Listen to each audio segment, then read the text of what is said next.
It is God's will for every one of you seated under my ministry this morning to have a great future.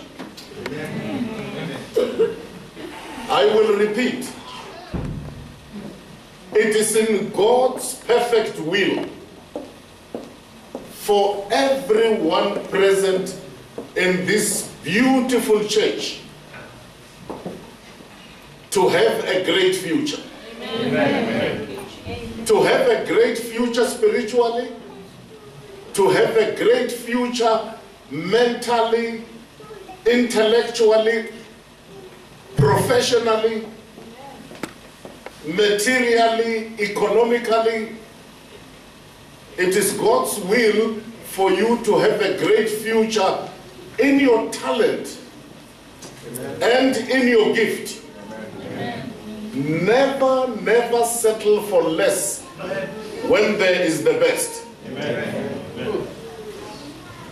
When I prayed for a wife 46 or 47 years ago, I never prayed for an ugly one.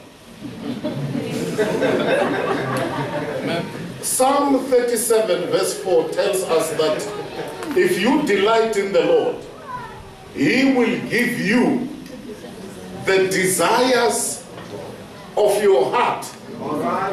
You must check it carefully. That word desire is in plural.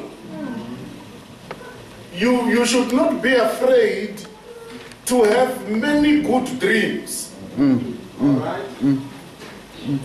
Have a dream to have a killer husband, a killer wife, a big business.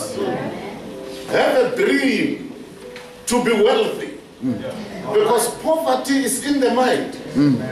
It can be overcome. There is nothing wrong in being born poor. There is something wrong in dying poor. Amen.